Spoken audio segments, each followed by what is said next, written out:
state by email. Friday morning, I received by e-file approximately 80 pages of restitution information requesting almost $600,000. There's a significant amount of information there to be gone through, as well as the restitution amount. So at this point, I think from correspondences with the state and the court, I think the parties are all in agreement that we need to have an adjourned out restitution hearing set. Okay, then we will schedule a restitution hearing date. And I think there were some dates that were potentially circulated. Do we have one of those dates available? January 22nd at 1. Does that date and time work for the state? Your Honor, we did discuss that with the clerk prior to going on the record today. We agreed that that date and time would absolutely work for us for a restitution hearing. And I would like to note that it was always our understanding among the parties that there would need to be a restitution hearing in this matter because the restitution is naturally quite large. The request is quite large. And so we were also hoping that perhaps the attorneys involved in the civil suit would be able to take this additional time to resolve those matters to streamline the restitution process in the criminal case. Okay. January 22nd, does that date also work for the defense? Yes, sir. Is there any victim that does not work for?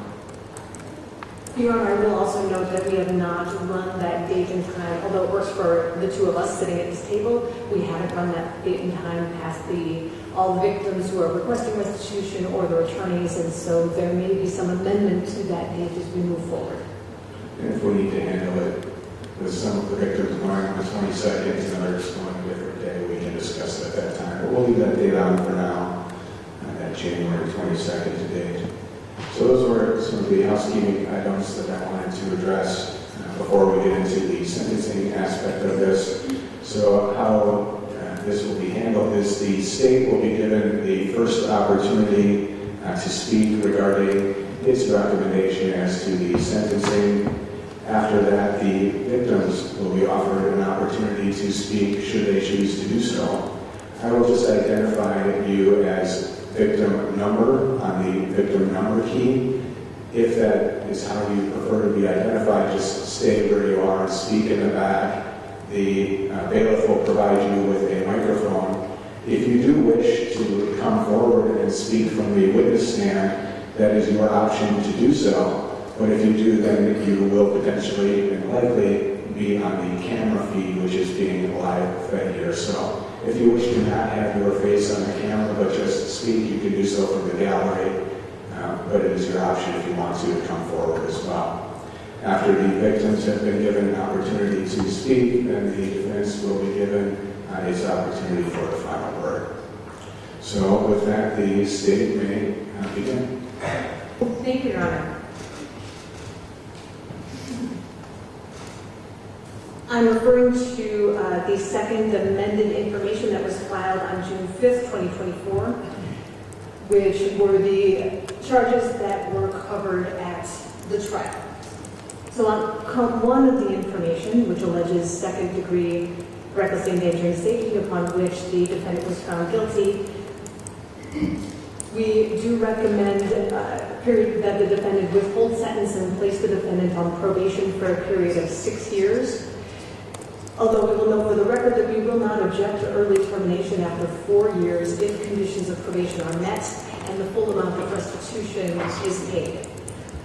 We would ask the court to impose the following conditions of probation on count one, that beginning with 9 months of conditional jail time with Huber, that he neither use nor possess any alcohol, controlled substances, or paraphernalia without a valid prescription, that he complete an AODA assessment and treatment as recommended, that the defendant be required to complete a boating safety course, which is to be approved by the agent, that he not have any contact with the victims unless contact is initiated by the victim and approved by the agent, that he pay restitution in an amount to be determined, that he complete and follow through with any other conditions as designated by the agent, that he provide a DNA sample as required by law and pay court costs on all counts.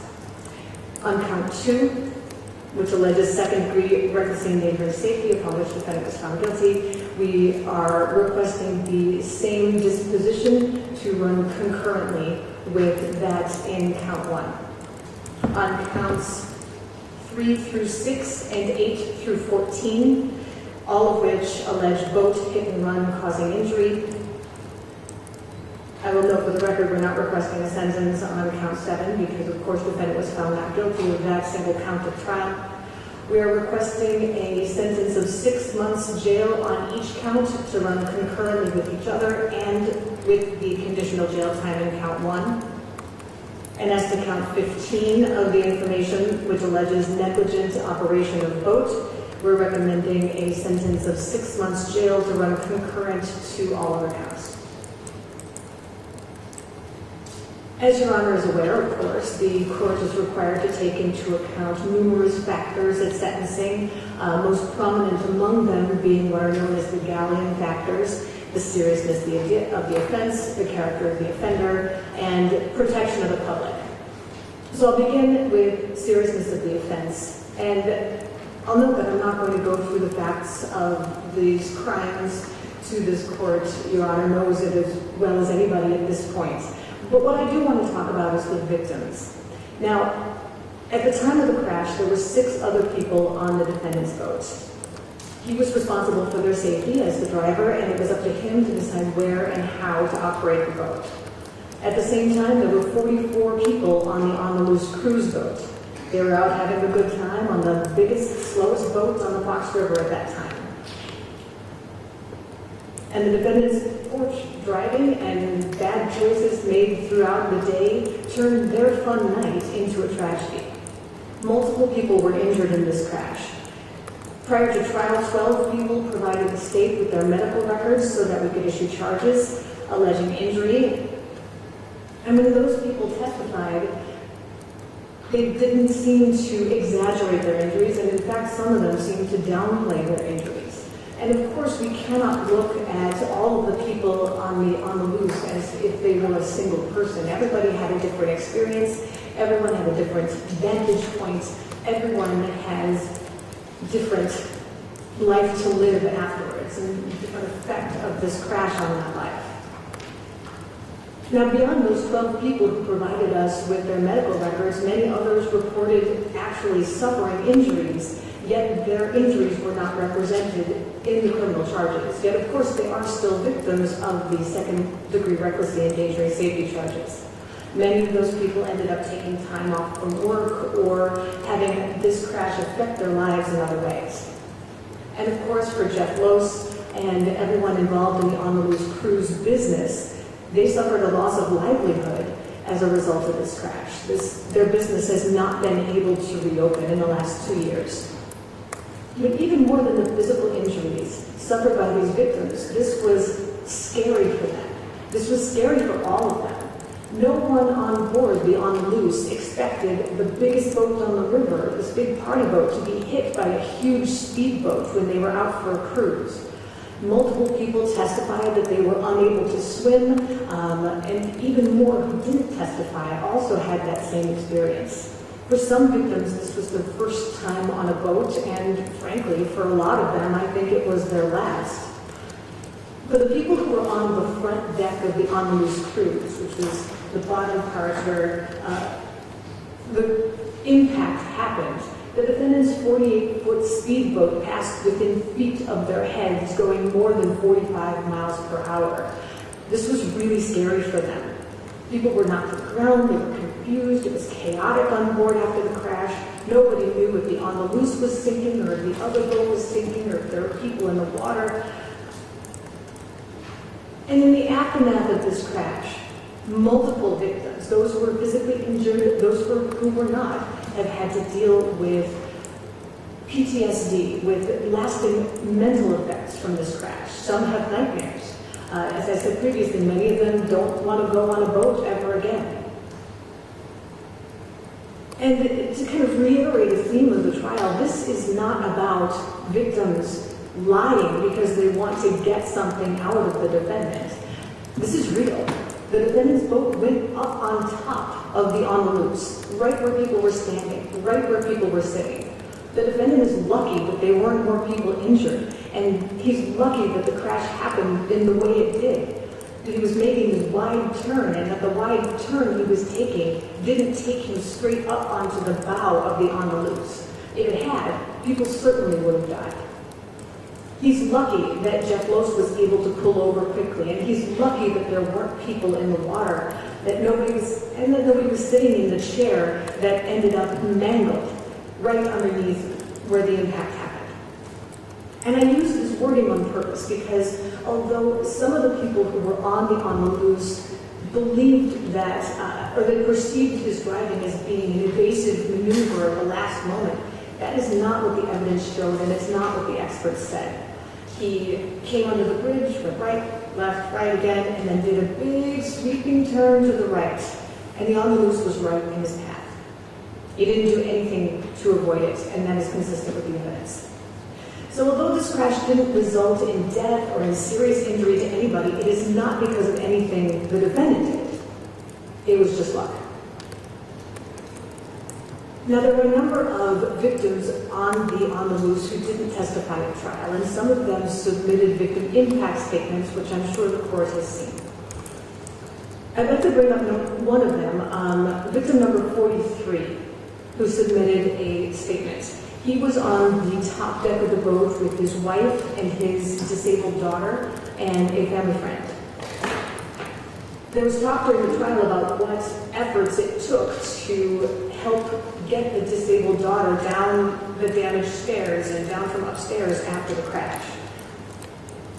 This victim was an older gentleman who was thrown to the ground in the crash, and in his statement he said he had pain for over a month. He was clearly affected by what happened. He was clearly outraged by the fact that the defendant fled the scene after causing something that was so traumatic.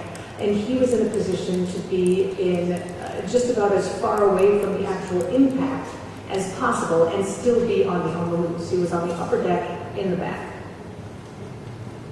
Victim 43's friend, victim 47, also submitted a victim impact statement. She was near him on the top deck of the boat at the time.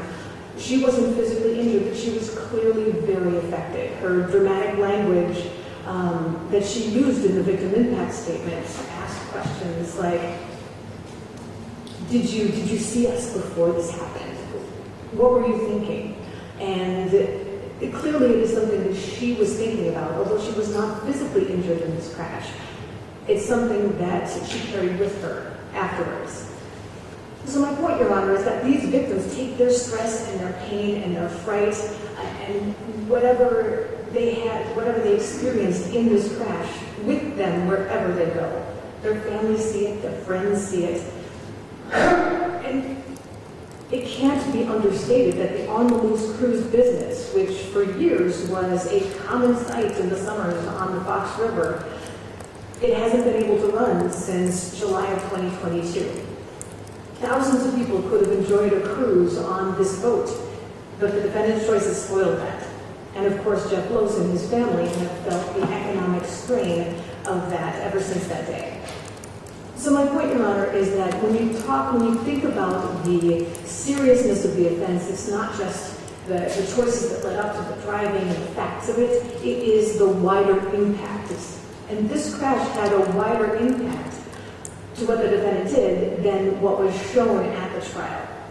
And that impact doesn't just stop with today's hearing. Some will feel these effects for years to come. Now, another aspect that the court is required to take into account is the character of the offender. This defendant has no prior criminal history. He was charged with a criminal disorderly conduct in Brown County in 2007, but that charge was amended to a forfeiture violation, and he pled to that in 2009.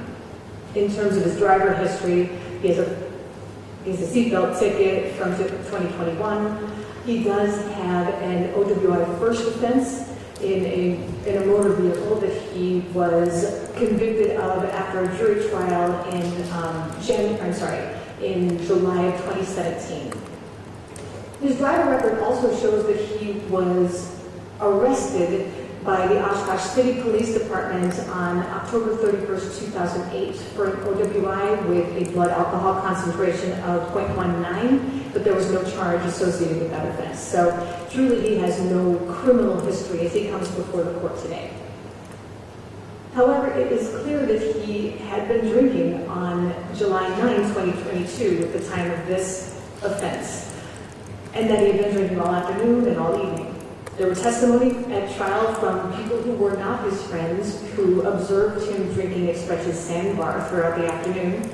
They also saw him stumbling, falling off the ladder to his own boat. There was testimony from the two sisters who didn't know him and sat next to him in his group at the Dockside Tavern just prior to this crash happening, talking about how how the group was taking shots, that they appeared to be impaired. And of course there's the Dockside video, which we all saw a lot of at trial, which shows the defendant dancing, high-fiving, hugging, and holding multiple beers. Maybe he had been more drunk in his life, as Ms. McDaniel testified at trial, but he sure wasn't sober when he drove his boat that night. And frankly, Your Honor, this shows a treatment need, this coupled with his history that I just explained. Moreover, he has never taken responsibility or shown remorse for his actions that night. He never acknowledged that he was drunk at the time of the crash, or that he had even been drinking. And frankly, he claimed at trial that the beers he was seen holding in his hand were actually water. He never stopped after the crash, and while that is part of the seriousness of the offense, it is also part of his character, which is why I place it in this section of the argument. He never stopped after the crash to check on the people on the Amalus. He just took a slow pass, kept on going. He tried to say at trial that he needed to flee the crash because he was afraid for his safety, but there was no credible evidence showing that the people from the Amalus threw anything towards his boat or that they said anything to him beyond, hey, get back here, there are people who are hurt. Now, there was the issue of Brian Anklam, who chased the defendant's boat after it left the scene, but he chased it after it had already left the scene of the crash. It's clear that the defendant had no intention of stopping where the Amalus was after the crash. There was some concern at trial about Brian Anklam calling defendant and people on his boat fuckers and saying, you better stay here. But, Your Honor, the testimony that came out showed that that happened as the defendant was heading out into Lake Winnebago after dropping his passengers off at the Leach Amphitheater. So what happened was the defendant took that slow pass past the Amalus, and he saw the chaos that was happening. He saw that people were on the ground, that people were injured. He didn't know how many people were injured or to what degree, but he knew it was bad. And he ran away so no one would know he was drunk. He chose protecting himself over helping others. And then he took his two good friends out into Lake Winnebago where he spent the night. They spent 7 hours and 20 minutes out there, according to the GPS. Both of his friends, Matt Pianola and Jackie Walton Cumbier, testified at trial that they didn't talk about going out in the lake or how long they were going to spend out there or whether they were going to stay overnight or anything about the crash at all. But that's not credible, Your Honor. And this is part of his character too, the fact that he left and kept on going. Now, he did let some people off of his boat after the crash. But he could have done so much more if he had wanted to take responsibility for what he had done. There were ample safe places for him to stop between the area of the crash and and frankly, between there and 5:45 in the morning when he abandoned his boat at the Pioneer Marina. He never called police, he never called an ambulance, and never asked anyone else to either. He did not want to know the extent of the damage he caused. He did not want others to know that it was him who had caused that damage. Several people who were on the Amalus boat, both at trial and in the victim impact statements that were submitted, have said that they were worried not only about the people on their own boat, but they were worried about the people on his boat too. Contrast that with the defendant, who didn't show that same level of worry. He did, however, show through his actions that he was conscious of his guilt. First, he let the Dons and Kaylee and Connor off at the Leach Amphitheater, which is across the river and down a little ways from the dockside. This is important because they had left from the dockside. The Dons left their car at the dockside, and now they were forced to walk back from the Leach Amphitheater back to the Dockside Tavern to get their car before they could go to the hospital again. Shelley Dawn testified that she only had one shoe. Troy Dawn was bleeding from his head and his back hurt so bad he could hardly stand up straight. According to Google Maps, it's a 13-minute walk at a normal pace from the Leach Amphitheater to the Dockside Tavern, but I bet it took him longer. And again, the defendant did this. He made this choice to leave them at the amphitheater instead of at the dockside, where he knew there were people there who could help them right away. He knew that there were slips where he could park his boat. He did that specifically so that he wouldn't be seen. Again, placing himself over the protection of others. Another boater heard him say before he went out into the lake, "I'm so fucked. I'm so fucked." That also shows consciousness of guilt at that time. And of course, he did leave and spend the night in the lake and abandon his boat in the morning. And we can't forget the testimony about his phone. That night, we know he didn't answer numerous calls and texts from his daughter Madison. We know he deleted all calls and texts on his phone from the night of the crash, and he did that before the police had a chance to look at his phone. And he set up that calculator data vault so that if somebody tried to access it without putting in the proper passcode, it would reset the phone to factory settings and delete all the information on it. And although he didn't take responsibility that night for what he had done, he had a larger responsibility at the time of his crash. First, of course, to the people on his boat to keep them safe. Sure, his friends were with him partying all day. They knew what he'd been doing. But there were two people on his boat, Kaylee and Connor, who were under 21. They were in town for a visit from Arizona. And the Dons, who truly were along for the ride. They were innocent. They knew that he'd been drinking when they got into the boat, yes. But he was still responsible for their safety.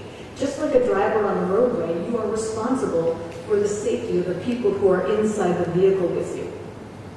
Plus, he has a local reputation to keep up. He owns businesses on the Fox River. He owns a marina. He sells performance go-fast boats. And he has a reputation in the community for driving those boats, for organizing events like the poker run that involve boats like that. For being involved in the boating community, for being a prominent businessman, and for donating and being part of local organizations like the Boys and Girls Club. We read about that in some of the letters that were submitted on his behalf.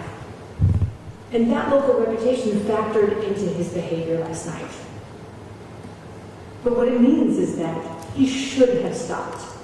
He should have shown the leadership that people see from him in business and in the community. He should have helped others, but he didn't. He was only looking out for himself. Some people who wrote in on his behalf asked the courts to not treat him any differently from any other people, and that's exactly what we are asking here today. Do not treat him any differently than any other defendant that comes through here with similar charges. However, the court does have to consider the galleon factors and individualize a sentence that works to protect the community from Jason Lindemann, to protect the victims that he harmed, and to impose the sentence that is right for the community who has been watching.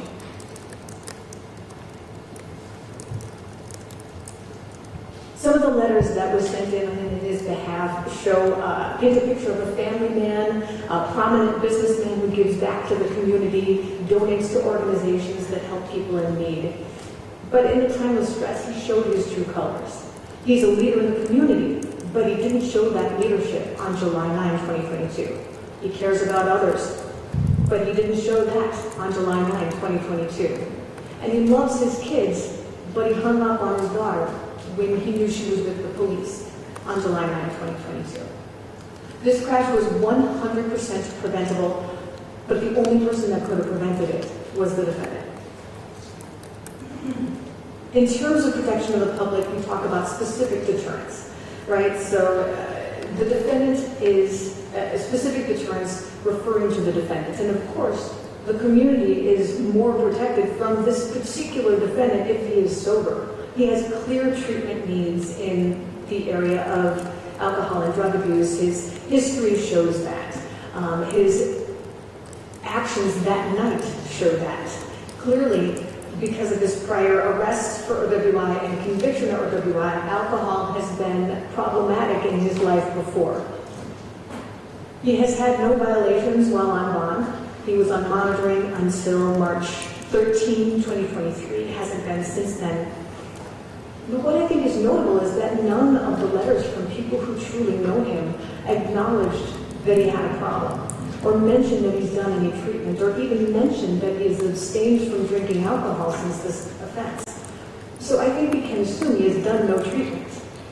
Abstinence isn't the same as completing treatment if he has been abstinent, but an assessment will help identify what his treatment needs are, and will, following through with treatment, will help protect the community from him in the future. Another aspect that will promote public safety is restitution. And obviously this has been set for a restitution hearing. That the number of that is going to be discussed at a later time. But of course, there was property that was damaged, there were people that were injured, and there were multiple people beyond even those who were physically injured and who testified at trial about those injuries that may have suffered some out-of-pocket monetary expenses associated with this. Generally speaking, restitution is part of rehabilitation, and we believe that it should be ordered here. Now, we don't usually talk about general deterrence in the criminal context and a lot of judges don't believe that general deterrence really works. But the community has been watching this case, and if there is any case in which general deterrence can be effectuated, where the community would see that something happened that they probably don't want to have happen to them, they might make different choices in the future because they know the defendant or know of the defendant, and because they're appalled by this behavior, because they want the court to do the right thing, to impose an individualized sentence.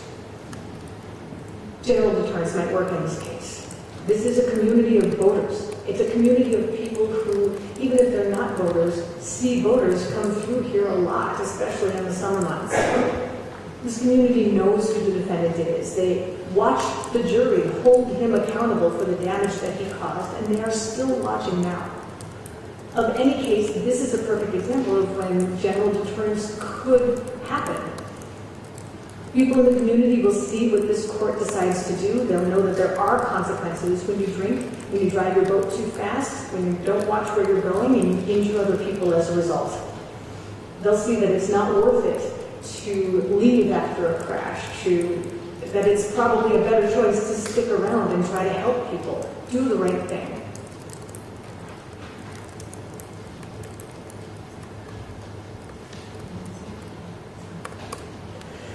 Now, the court is required to consider probation first, and we believe that that's appropriate in this case, and in fact, obviously, that's what the state is recommending. Although this is a serious offense, we believe that the imposition of probation does not depreciate that seriousness. We think the length of supervision that we're recommending reflects his treatment needs and his need to rehabilitate himself in the community, and restitution is part of that as well. It also reflects the public's need to have him under supervision for a period of time to make sure he doesn't do something like this again. Punishment is also an appropriate consideration for the court, and conditional jail fulfills that. Again, this is something that the community needs to see, that the victims need to see, that is part of showing this defendant that his actions were preventable, that he did do something wrong on July 9, 2022. And the conditions that we're recommending are designed to protect the public and at the same time make sure that the defendant doesn't do something like this again.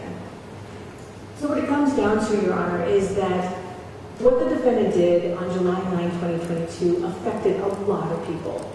All the people on both the boats, their families, other people in the community, and also every other boater that was on the water that night.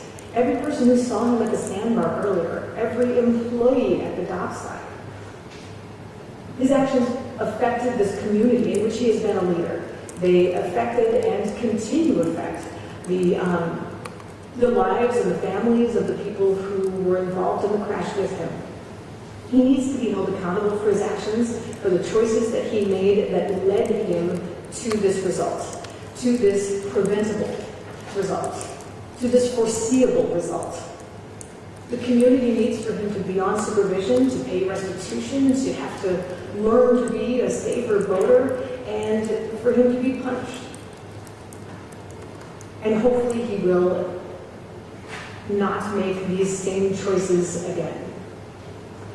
So with that, thank you, Your Honor. We ask that you accept our recommendation. I believe there may be some victims that wish to be heard on the matter. If you do wish to speak, please raise your hand and the bailiff can bring the microphone to you.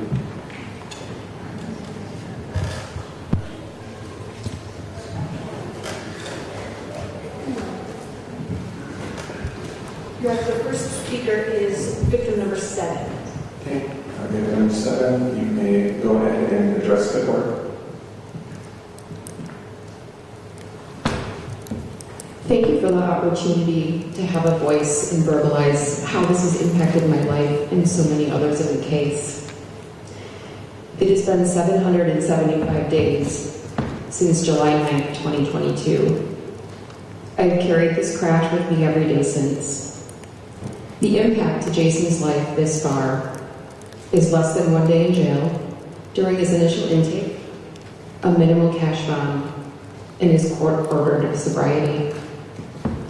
Every victim continues to live each day with his reckless choices and will carry it forever. I am asking the court to give Jason the maximum sentence for his actions and choices that night. He has shown no care, concern, or compassion for the victims, not a smile, a glance, or an admission of guilt. His lack of integrity to do the right thing at any point in this entire process, from the initial 3 days it took him to come forward, to all the hearings, and his defense team's closing argument strategy.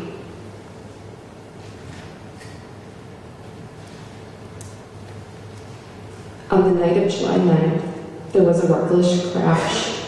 The Jason's powerboat and our chartered birthday celebration cruise. And we spent a lot of time dissecting the events of that night. But today we are here to hear the ripples of the waves that occurred after the collision. Each wave represents a victim that continues to carry this impactful event, even when it's not visible on the surface. Through all the doctor's visits, the therapy sessions, the sounds and smells of the water that bring us right back to that scary night. The pain, the anxiety, and the distress continues to follow me every time I hear a boat race by. It has impacted even where I work due to the sounds of the accelerating boats. Every court hearing, conversation, media report, or reminder of that day brings me right back to that evening. The unexpected blow of this trauma was during the jury trial as the defense team attacked the character of each of the victim counts.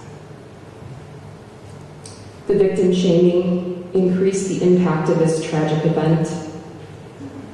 There were so many victims in this case, and all those he has impacted on every level. He truly changed many people's lives with his unmoral behavior and lack of accountability. Jason, I hope you can find a way to be compassionate and show remorse and concern for all the impacted people voting that night, celebrating the working staff that night, including the Luz family, the police and emergency teams, and anyone who was on the river that night on July 9th, 2022. I will carry this burden for the rest of my life, along with many of the other victims. It has changed my life and will continue to impact many things. I have attended most of the hearings and listened for every opportunity to see remorse or a glance of concern with no result. Your actions will continue to impact me as one of the scariest nights of my life. I am working on forgiving you so I can have some closure and peace. Respectively, I ask that you hold Jason accountable to his actions and choices with the maximum sentence today for all the victims in this case, including the ones that are silent as a result of the trauma. Thank you. Is there any other victim that wishes to speak at this time? Now, if you do come up here, you'll be on the camera. You come up to the witness stand. And which victim number are you? I'm not sure. She's number 11. So victim 11, go ahead. There are two types of people in this world, the ones that run towards an emergency to help and the ones that run away from it. You, sir, are one that runs away from it. I'm a caregiver by trade and at heart. That night was supposed to be about fun and reconnecting with old friends. Instead, it turned into chaos and absolute insanity. I know you did not set out to ruin people's lives that day, but your choices definitely did. You and your lawyer spent the past 2 years victim blaming, making all of us feel like we were making everything up when you, sir, were the one creating the narrative that suited you. That night, the last thing I remember before the crash was turning my head to talk to my friend on the boat and getting hit at 46 miles an hour with no idea we were going to get hit. There was no bracing, I didn't see you coming, I just got hit. I flew back and I hit my head. My friend and I held on to each other's arms as our chairs swung side to side. Then we fell forward, hard to the ground. You like to say you're making it all up, but many of us were hurt. Your lawyer pointed out that I said I was running on adrenaline and talking calmly to the police officer on the scene. That is the way I conduct myself in a high-stress situation, and I'm proud of that. You, on the other hand, ran away from the situation you could have helped with. How hard was it to pull over and see if someone needed help? The first words out of my mouth after the crash were, "Where is the other boat? Are they okay? Were there any kids? Is anyone in the water?" I immediately wanted to help others. The first thought of yours, Mr. Lindemann, was how can I get out of here without getting into trouble? Your boat drove right past me as I yelled to please help us. Did you stop? No. You just kept going. You cared about you, not us. For your information, I spent months going to doctor's appointments, chiropractic appointments, dry needling, etc., so I could do everyday things like lift my kid over my shoulders to climb a tree, or be able to walk my dog, work, and just live my life without pain. I also had a concussion, cuts and bruises, and extreme anxiety after the crash. The pain in my shoulder still comes and goes. It's a constant reminder of that terrible night, the night that should have never ended that way. I know you love to downgrade the situation, but honestly, it was one of the scariest situations of my life. I really feel if you would have hit us a couple feet over, none of us would be here. We all sprang into action, helping injured people, my husband helping people off the boat that needed assistance. I was also smart enough to take pictures to document what was happening, although your lawyer turned that around as well and made it seem like it was a calculated move with ulterior motives. I was so scared that night that I called my kids and my mom from the shore because I needed to hear their voices. That night, many people could have lost their lives. Families could have been destroyed because of your stupid move to drink and drive a huge boat. While I'm happy to be alive, my life is forever changed. I just want you to know that whatever story you and your friends made up is not the truth. Who the hell goes and spends the night in the middle of the lake on their boat if they didn't have something to hide? I am glad that after today we will get some closure and hopefully put this awful day behind us. I also hope that you do get punished for your crimes.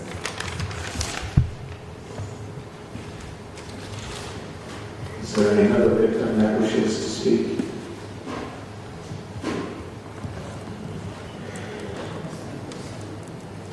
Okay, you are victim number 31. 31. Okay, go ahead, sir. Good afternoon. My name is Jeff Rose, owner and operator of Honolulu's Cruises. In the past 2 years, I have been paying close attention to the proceedings related to the boat accident on July 9th, 2022. In that time, I have attended many court hearings, noting that Mr. Lindemann has yet to admit responsibility or show remorse. On the last day of the trial, it was stated by his attorney that Mr. Lindemann is a good man and a businessman in the community. If he is such a good man, he should have made full restitution to all the victims within this time.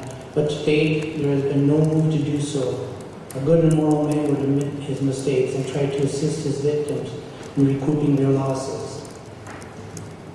I myself had considerable financial losses. I personally am paying for all the business expenses, lawyers, accountants, dry dock fees. Operating Honolulu's Cruises was my retirement plan.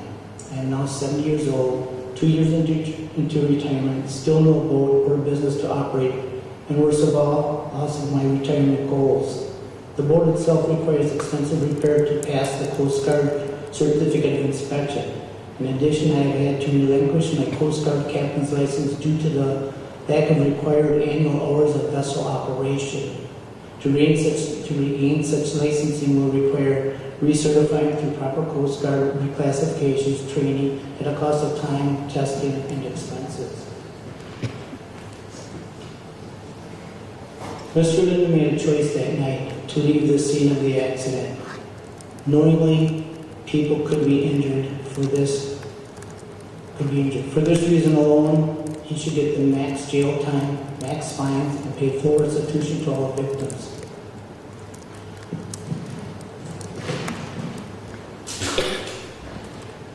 Is there any further victims that wish to speak at this time? Yeah, me. Sorry, I thought you were not, sir. Keep up. But you know what? I really don't care if he gets jail time or probation or just has to pay a fine.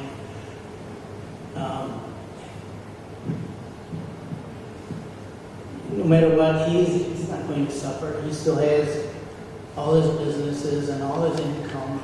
And I have no boat, no business, no income. Not done. Thank you, sir. Is there any further victims that wish to testify at this time or speak? Seeing and hearing none, Thank you. Your Honor, regarding the seriousness of the underlying offense, the court's well aware. Probation is where the first thing to be considered here. I appreciate the state's conceding that this is a probation case. Jason is a probation defendant. Regarding what was said about deterrence, that's not really one of the gallant factors at all. I know sometimes that can be taken into consideration, and courts often do. At the start of this case, following this accident, which is what this was, the state conceded as much in their rebuttal closing argument. A false narrative was put out there on social media that spread, and it went through, picked up by the media, and it was run through, and it's currently still ongoing today, that following this boat accident, Jason sped off without making any attempts to see if there was anybody in the water, without ever coming back to the loose. And if there's one thing that clearly came out at jury trial was that is a false narrative, that after the accident, there's testimony that the first thing Jason did, I believe it was Mr. Down testified, was asked if everybody in his boat was okay or if anybody was injured. And then after that, they motored back. And I believe Mr. Down stated that then they realized nobody had known what they'd hit, but they had realized, seeing the paddle wheeler pulled over, that they impacted that boat, and then they made their way back to it. And there was still video evidence of that, of Jason pulling up alongside the loose. One of the state's witnesses testified that he described it as it came to like a standing idle alongside the loose before somebody from the boat hollered that we're going to go downstream, and then they proceeded downstream. Had this been what's been widely circulated by the media and on social media, where Jason smashed into a boat and not had come back to see if there was anybody in the water, it would be a different type of sentencing, because you're talking about something that's more than just an accident. You're going from really something that's mala prohibita to almost mala in se, in that it sets a different scene. It's not what happened, and it's unfortunate that it has not been picked up after that became clear at trial that after this accident, Jason did return, did slowly go through the water and approach the loose and see if there was anybody in the water, and there was nobody in the water.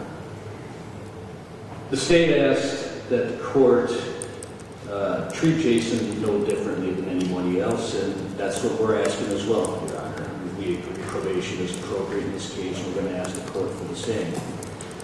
Across the state of Wisconsin, Judge, court tracker data analysis shows for people convicted of second-degree reckless and dangerous safety who have no prior criminal convictions, the vast majority receive probation. Approximately 80% receive probation. Doing a random analysis of those who did not receive probation had other aggravating crimes associated with the second degree. Chapter 940 offenses, strangulation, sexual assaults, things like that. Of the approximately 80% of everybody who receives probation, half of those receive just probation without any conditional jail time. Approximately half of the 2,176 cases that received probation, 1,022 received some form of jail. The balance had not, so over half did not receive probation. The vast majority of those received from 1 day to 3 months. I have that information. I can provide a copy to the court. The court will make it for the record.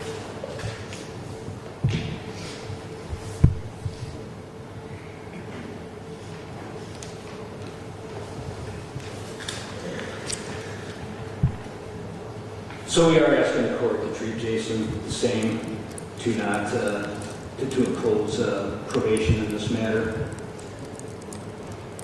When talking about what level of probation or conditional jail time or how serious this event is, not underplaying anything regarding the seriousness of the underlying event, but I think it's important to remind the court, we had a motion hearing during the middle of the trial about the testimony of Deputy Thomas Burns. He was the county's lead Marine deputy. He's the officer who drafted the DNR crash report, and he was on body cam the next day stating had Jason just stayed, he'd be looking at getting a ticket.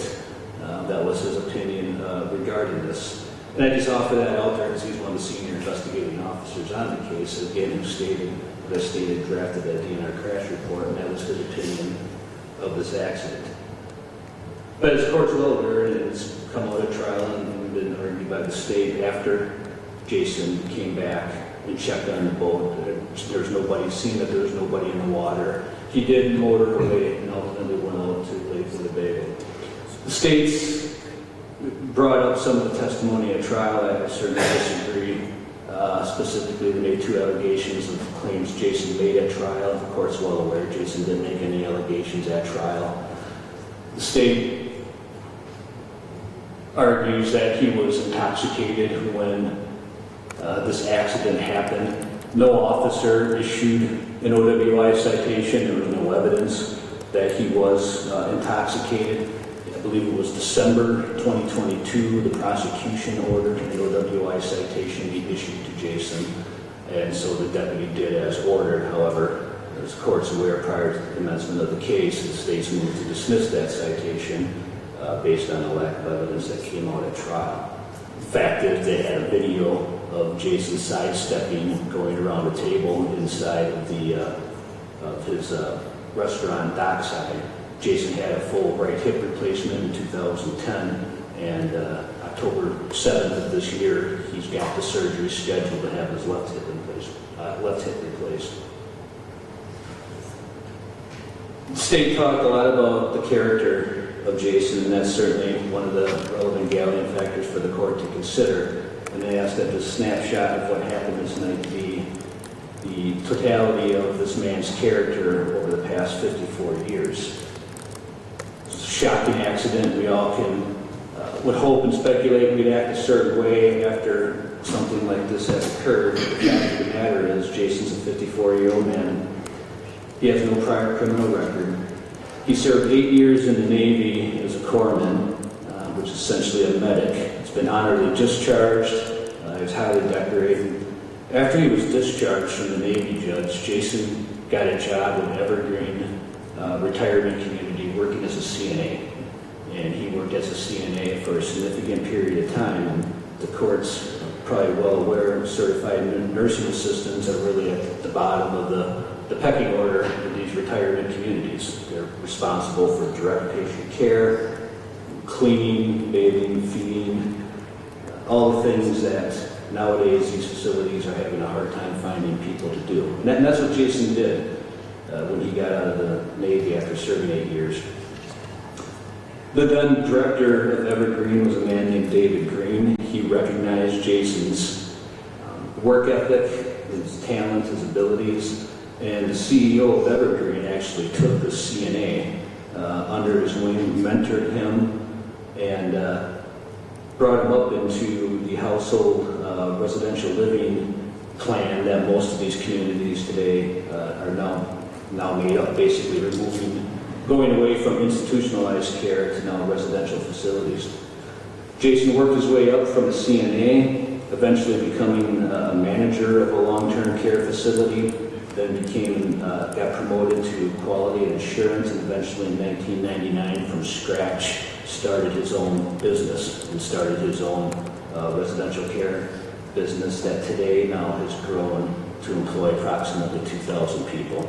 So it's a very impressive story. It's an American success story. He accomplished all of this while battling dyslexia his whole life. And then, as the court's well aware from the trial, he also owns a marina and the Dockside restaurant. He has 4 children. His first grandchild is due on the way the first week of September this year. As I already stated, he was not intoxicated. He's had that hip replacement, and he's got the next one scheduled this October. There was a letter submitted by this Barry Johnson that I don't know how that got filed by him or who he is. It appeared it was an unsolicited letter, at least from our side. He stated he believes he has AODA issues. The state made an argument that Jason has AODA issues. I don't believe that was at all evident from jury trial testimony. In fact, the evidence before the court proves to the contrary. Jason spent 244 days on the 24/7 program. That's unprecedented in this county. I'm not aware of anybody else ever being on the program that long and doing it successfully. 4 times a day testing, and he never had an issue. That in itself demonstrates that he does not have AODA issues. Your Honor's been in the business long enough. We all have to know that somebody that has AODA issues is not going to go 244 days without missing a blow or having a hot blow. No bond violations for the past 773 days since this incident. This all leads to there's no need to protect the public from Jason Lindemann. The court has to consider that as the final guardian factor. And I would like to direct the court's attention to some of the letters that were submitted on Jason's behalf regarding his character, because it does directly go to need to protect the public. You have the letter from Mr. Ganther. He writes how Jason throughout his life has supported charities such as Father Cars, the Place to Be, the Christian Ann Center, the Boys and Girls Club, just to mention a few of them. Mr. Schwab also wrote a letter to the court, and he acknowledges the same generosity of Jason throughout his life here in the community as a benefactor to the Boys and Girls Club, the Kristen Ann Center, and numerous other organizations. Same with the letter that was submitted by Jeff Lindemann, as well as he also notices found that Jason's a provider to the Special Olympics, the Oshkosh Food Pantry. And I think it's really telling of Jason's character when you look in here in this letter where he mentions how he was reluctant to advise the court about this, knowing that Jason would be upset if it became public, but how he supported this family and covered the funeral expenses of this child that was tragically killed in an auto accident. And that's just says, you know, it's a remarkable attribute of this man and it's common characteristic of him. Got a letter from Jim Dane, the executive director of Father Carr's Place, to be attesting to Jason's patronage of that charity. Mr. Gaffner talks about Jason's contributions towards children in the community, providing free busing to Milwaukee to see the Shrine Circus. Attorney Nate Olson, local attorney, writes to his attributes, and of course, family members regarding his commitment to his family, which has been demonstrated.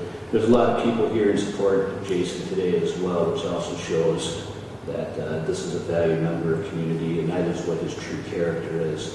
One letter, Charity is not mentioned in there, is there's been discussion here about how he should never be able to operate a boat again and things of that nature.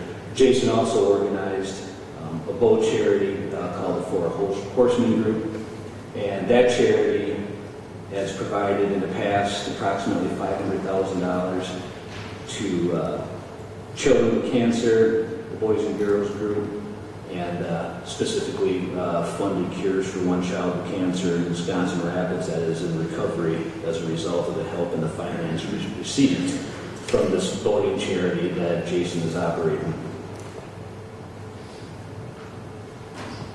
During the course of this case, from the misinformation that was put out there on the front end and that prevails today, the courts have actually had to intervene and protect Jason and his family from members of the public. 2 restraining orders have been granted for threats that were made against Jason, for threats that were made against Jason's family, because there's perception out there that he never came back to check on it if there's anybody in the water. There's been efforts to cancel his businesses online, to boycott him. And as the court's well aware, Jason faces multiple civil lawsuits now, many of them seeking punitive damage as well that will further provide punishment. There will be a restitution hearing. The court asked on the front end, are we contesting the restitution? And our answer at this point has to be yes, because it was just on Friday we were made aware that restitution was being requested, and we got these 80 pages of documents dumped on us. And of course, that's something that we'll have to go through, and we'll see what is contested and what is not. And certainly any restitution that's ordered by the court would be a condition of probation. So we're asking that the court do exactly what the state asked as far as treating Jason the same as everyone else and place him on a period of supervision. I do think that's consistent with somebody convicted with no prior criminal record of second-degree reckless endangerment safety being the focus, the felony offense. This is a man who's, like I said, no priors, and now, as a result of this, is now facing a felony conviction as well as significant hardships that he's had to deal with. And you know, he understands he's responsible for his actions, but I don't think it's fair to say that he's had no consequences over the last 2+ years, because he certainly has. And he has demonstrated that he is not a risk to the public. He has no AODA issues. So we're asking the court as to count 1, withhold sentence, place Jason on a period of supervision for a period of 18 months, with a condition he abide by any counseling and treatment deemed appropriate by the agent. Any restitution, should restitution subsequently be ordered at a restitution hearing, And same concurrent probation has to count 2, 18 months, and then 12 months probation concurrent with all remaining counts as to count 1. Somebody who's no priors, as stated, who's been an outstanding member of the community, a pillar of the community, not by his great successes, but by his charity and by his example in his otherwise everyday life. He was arrested. He has 2 days jail credit for this matter. And we believe that supervision in this matter is appropriate. It's consistent across the state with people convicted of similar charges. Can't really say, factually, no 2 cases are ever factually the same, obviously. But this does not have any of the other Chapter 940 incidents around it, like more serious events. This was an accident. The state conceded that. Everybody knows this was an accident. This wasn't anything intentional. And thank you for your consideration. Mr. Lindemann, is there anything that you wish to state to the court at this time? The microphone close, please. Your Honor, after the accident on July 9, 2022, I didn't know what we had. Someone on the boat said that they thought we had a buoy. So my first concern was if anyone was injured on my boat. After checking on the people on my boat, I saw the loose docking downriver and realized we must have collided with them. I navigated my boat back towards the loose location, checking if anybody was in the water along the way.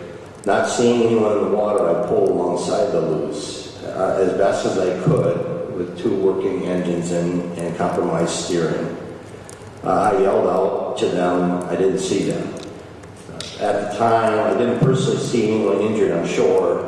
One of my passengers had a cut to his head and needed to get off my boat.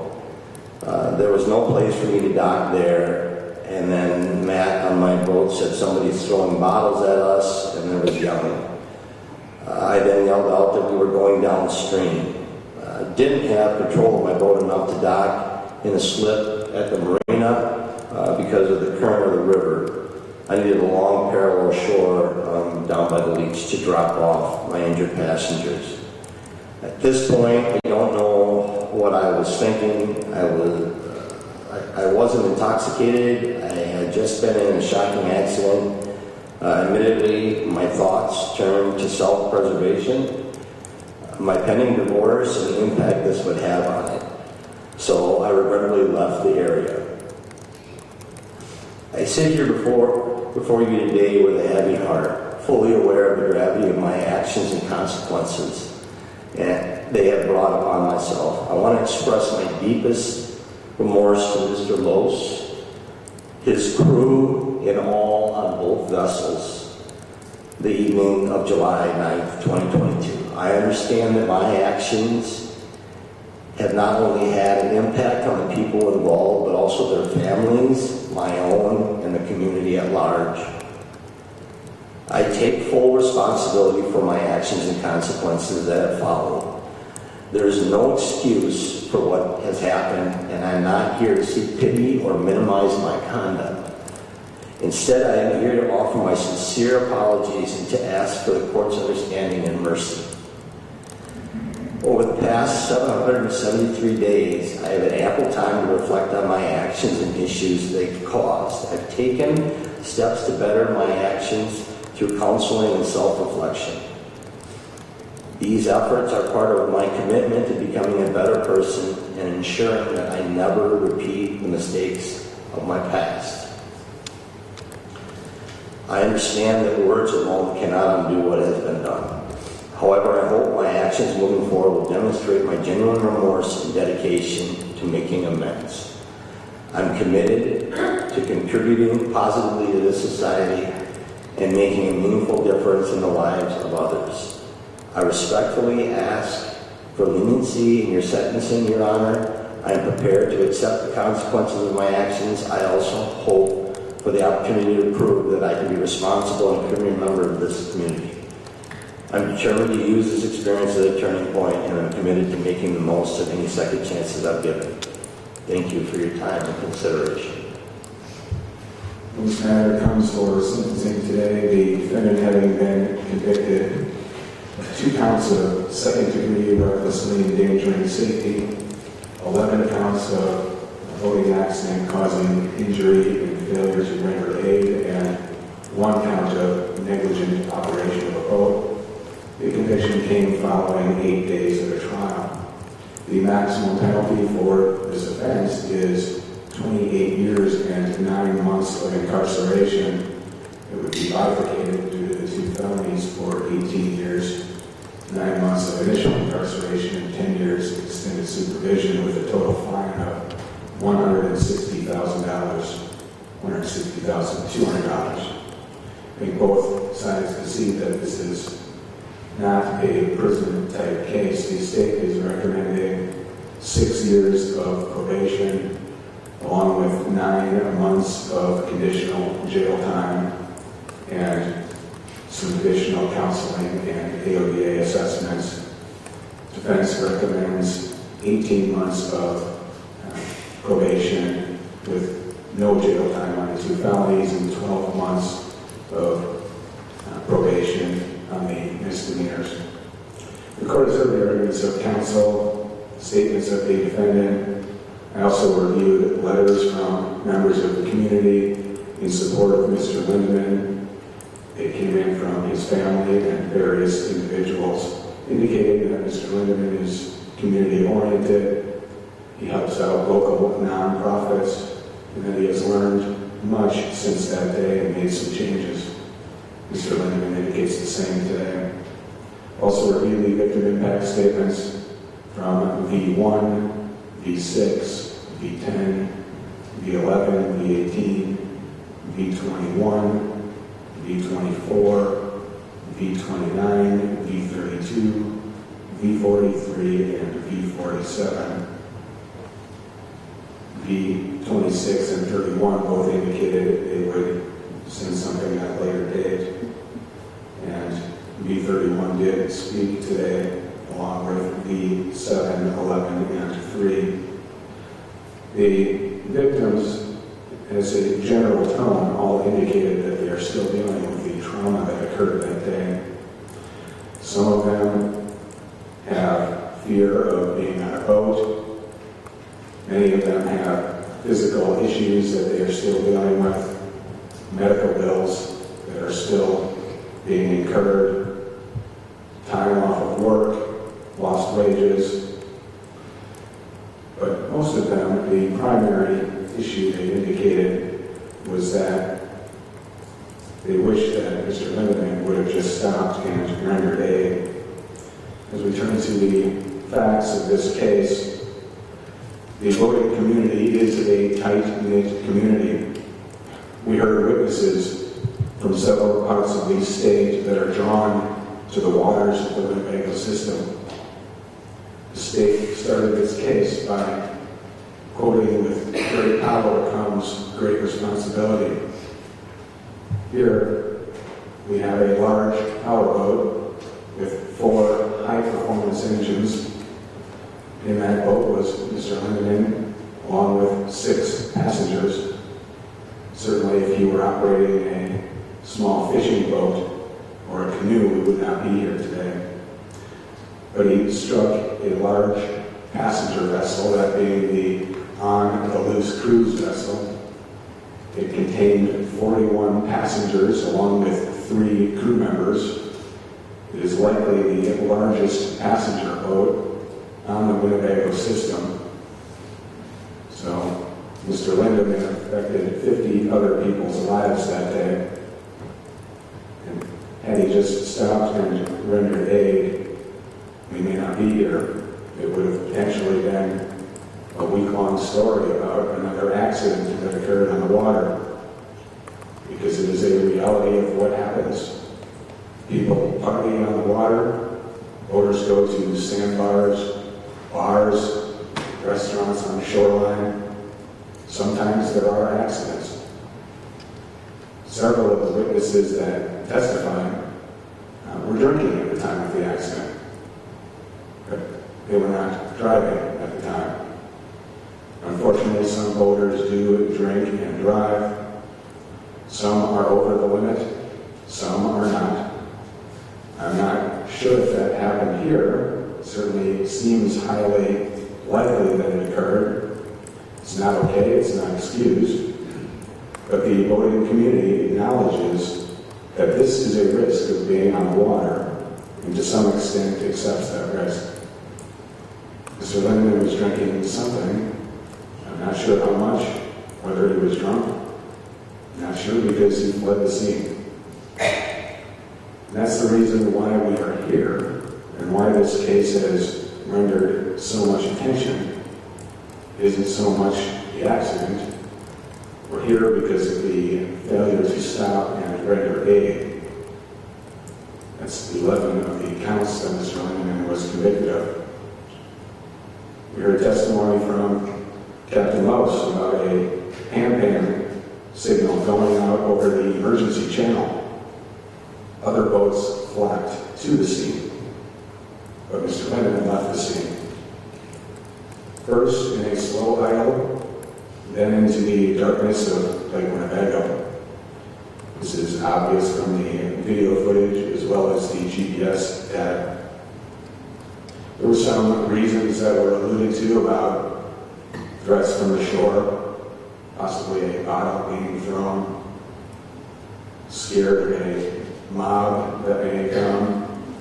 That was primarily testimony from Mr. Pianola. He didn't remember much else about that night. Brian Ingram did admit on the officer's body camera that he was swearing at the boat. He was doing so while pleading to stop. Even if these threats were made, there were so many other options that day.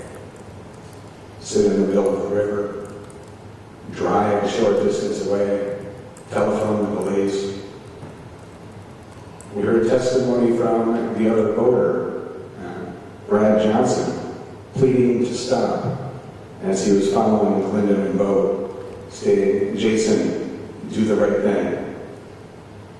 There were pleas from the shore of the Fox River to stop.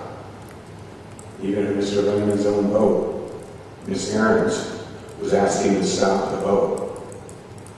We heard from Madison Lindemann asking over the phone, "Where are you?" Your actions that day were cowardly, and that is what is most offensive to the boating community. In considering an appropriate sentence, there are several general objectives that come into play. The court must consider. One that was discussed here was protection of the community. Another one that must be considered is punishment of the defendant, as well as rehabilitation of the defendant, deterrence to others, restorative justice, as well as victim restitution. I think of prime importance in this case are both punishment to the defendant as well as the deterrence to others. The sentence of the court today advances these objectives by both punishing Mr. Lindemann for the actions on that day, but also sending a message to the community that if you don't stop after an accident, you will go to jail. In arriving at the sentence, the court considers past criminal offenses. Here, Mr. Lindemann doesn't really have any prior criminal offenses, nor does he have a history of an undesirable behavior pattern. His personality, character, and social traits are all that he is a productive member of the society and certainly donates to a lot of non-profit organizations. It's not a vicious or aggravated crime. As to the degree of culpability, certainly there was not much of a degree of culpability at the scene, nor when text messages were erased. Today, Mr. Lindemann does take some responsibility. The court also must consider the age and health of the defendant, He's a middle-aged man in general of good health, also gainfully employed as a business member in the community. The court must consider the remorse, repentance, and cooperation. That is a mixed bag in this case, as there's been some remorse recently, but certainly not in the beginning hours of the accident. The court also must consider the need for close rehabilitative control. Alcohol does seem to be an issue here and need to be controlled. Mr. Lindemann did, during the course of this case, go for an extended period of time with no violations on the 24/7 monitoring program, as well as no bond violations, so the court does factor that in as well. The court must also consider the rights of the public. Here, one of those rights is to gather information following an accident and to get the insurance information quickly. That was deprived of the victims in this particular case. There are no aggravating factors that the court notes in this particular case, but there are several mitigating factors, as I indicated. The court going through this detailed analysis because sentencing is a very personal thing, and it's unique for each defendant. The court has to impose the minimum amount of confinement consistent with the primary factors of protection of the public, gravity of the offense, as well as the character of the defendant. Both parties did indicate that probation should be the disposition unless confinement is needed to protect the public from further criminal activity. The defendant needs correctional treatment, which can most effectively be provided if confined, or if probation would unduly appreciate the seriousness of the offense. There were some mention during the trial of voters' safety courses. Certainly, new voters do need to know that failing to stop after an accident will result in jail time. All of the factors considered, the court will impose the following sentence. It will withhold sentencing, placing Mr. Lindemann on probation for a period of 3 years. There will be conditional jail time of 5 months. Huber, good time, and GPS will all be authorized during the conditional jail time. The conditional jail time will start immediately and bond will be revoked. We will schedule restitution at a later date. Additional conditions of probation will be counseling as deemed appropriate by the probation agent. There will be an AODA assessment and treatment as indicated by the assessment. Also absolute sobriety, as well as community service of 50 hours per year for each year of probation. And that will be 1 hour for each passenger and crew on the loose vessel, as well as on your own boat, Mr. Lindemann.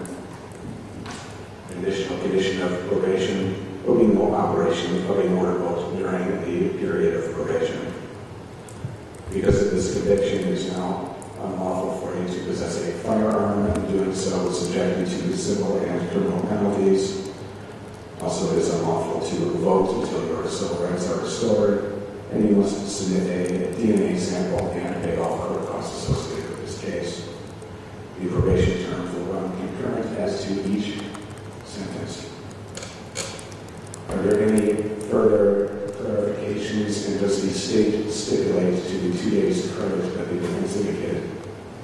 We'll stipulate the 2 days credit if revoked. The 2 days credit will be reflected on the judgment of the conviction. Is there any further clarifications from the defense perspective? Yes, Your Honor. So the term of probation and the conditional jail, that is the same, the 3 years, everything's the same as the each count concurrent with each other? It is. It can run as 3 years on the negligent operation of a boat. I was positive on that one. You can add a year for each count. Each one of those misdemeanors would have a max maximum of 12 months. You can add a total year for the count, so by the time, it'd probably be cleaner if it was 12. I'm sorry, but you could just do it because there are 5 or more misdemeanors. You can do a total term of probation. I agree, but I don't know as to each count, if you could say for this count more than 1 year, you could do more than 3 years of probation. I think that I think you could say legally 3 years probation for each one. Okay. So it'll be 3 years concurrent on each count. Is there any further clarification? There is, Your Honor. Your Honor, we'd ask that if we could have, first, if we could stay the jail time pending appeal. And in this matter, the stay that would be allowed under 969.01 sub 2 sub B can provide more information as to what possible appellate issues the court, if the court wants clarification as to that. But first, we'd ask for a total stay of the conditional jail time pending appeal. The request is not the conditional jail time when we start immediately. And then the court stated that he's authorized Huber electronic monitoring good time for the conditional time. That's right. Okay. Thank you. Anything further? I have a quick question, Your Honor. Did Mr. Simmons finish? Yeah. Did Your Honor order a DNA sample and court costs? Yes, it is. Okay, good. And as to good time, I think it is my recollection that that is statutorily required when there is a mandatory minimum jail sentence, but there isn't in this case, so I don't think good time is necessarily part of this, but I don't have a citation for that. Well, it's not necessarily statutorily mandated, but I will authorize it during the conditional jail time.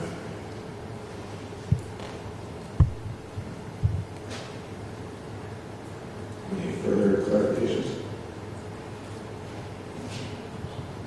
No, thank you. We are concluded on that.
Yes.